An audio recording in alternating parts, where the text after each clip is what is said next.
Dans ce dossier-là, guys, comme ça arrive bien souvent, la meilleure solution, c'est de vendre. La meilleure solution, c'est de récupérer le montant de l'assurance qui est touché, OK? Parce qu'il y a de l'argent en ce moment, il y a de l'argent de l'assurance. Et s'il rembourse tous ses créanciers, il n'y a plus rien. Il paye toute son assurance, l'argent de l'assurance pour la succession, pour payer les dettes des créanciers. Il se ramasse avec une maison il resterait une petite dette à payer, donc il faudrait quand même qu'il se prenne un privé pour la différence et la maison reste en mauvais état. Donc, il y a encore tout ce stress-là puis cet argent-là à dépenser pour la mettre en bon état. Alors que s'il vend, il conserve le montant de son assurance, il va toucher un bon profit de la vente de sa maison. OK? Il va la vendre telle quelle, je vais y acheter telle quelle.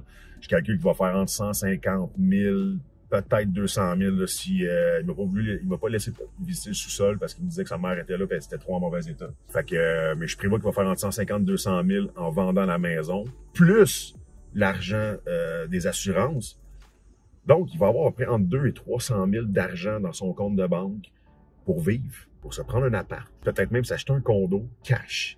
Peut-être habiter en appart pendant un certain temps, s'asseoir sur le 200-300 000 qu'ils vont faire suite à la succession puis la vente de la maison. Monsieur se retrouve un travail et va se qualifier pour du financement. Il va pouvoir se racheter une maison avec la mise de fonds qu'il va avoir et son crédit bancaire. C'est la meilleure solution. Sans aucune équivoque, même s'il met sa maison à 70% de la valeur marchande, moins les rénaux, c'est la meilleure décision qu'il a à prendre pour son futur à lui.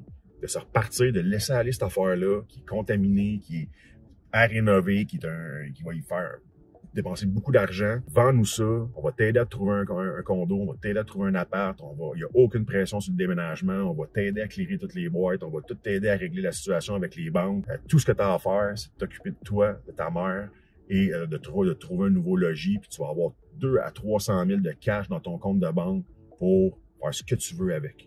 C'est un super bon rendez-vous.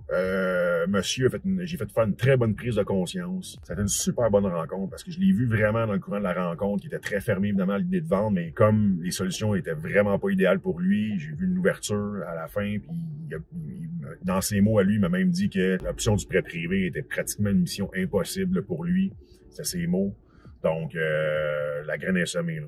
Okay, la graine est semée. Je pense vraiment qu'il va considérer la vente de sa maison, qui, je crois, puis je le répète, je sais que c'est la meilleure décision qu'il a à prendre, de me vendre cette cabane-là, de repartir sur des meilleures bases. Donc, dossier à suivre. On a fait notre job. Super de bon rendez-vous. Il y a mes coordonnées. Il peut m'appeler 24 heures sur 24 s'il y a des questions.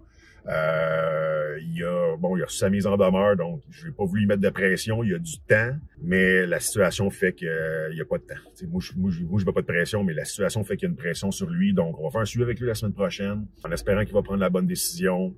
S'il prend la décision d'aller vers un prêt, soit que j'y fais, ou soit que j'y fais pas, mais si je sais que quelqu'un va y faire. Puis si quelqu'un-là, c'est un requin, puis qu'il s'en fout, puis qu'il va juste... je veux pas y faire de prêt. Mais s'il veut absolument la décision qu'il choisit, probablement que je vais y en trouver un. Malgré tout, je vais essayer de l'aider tout au long de l'année, mais je crois vraiment que c'est pas la bonne décision pour lui. Faut qu'il me vende. Ah oui, puis les prospecteurs, ils étaient un petit peu gênés de participer, donc ils m'ont dit que je pouvais résumer la situation, mais qu'ils n'étaient pas tout à fait à l'aise de partager devant l'écran. Donc, super travail des prospecteurs. Ils ont écouté mes consignes, ils ont été rencontrer les personnes, ils ont rempli la fiche client, la fiche propriété.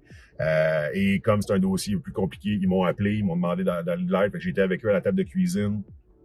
Puis c'est leur dossier.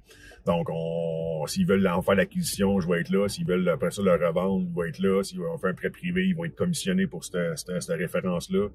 Bref, c'est un super bon dossier que ces prospecteurs-là ont travaillé. Puis, selon leur dire aussi, là, ça a été extrêmement instructif, m'écouter à la table de cuisine. Pour moi, c'est naturel. J'ai fait tellement ça depuis longtemps. C'est comme respirer. Mais bon, bref, j'en ai fait 2-3 dernièrement. Puis, j'ai un certain talent, j'ai une certaine expérience. Là. Les gens aiment beaucoup m'écouter. Puis, ils trouvent toujours ça très instructif de pouvoir partager une table de cuisine avec moi. Fait que, tant mieux. Moi, j'adore ça. Rencontrer des gens, pouvoir leur parler. J'adore ça, faire ça. C'est pour ça que je fais ça, en fait. C'est ce que j'aime le plus, là, l'aspect rendez-vous, table de cuisine, parler à ces gens-là, les convaincre. Les convaincre de faire affaire avec moi. J'aime beaucoup ça. Bonne prospection, guys!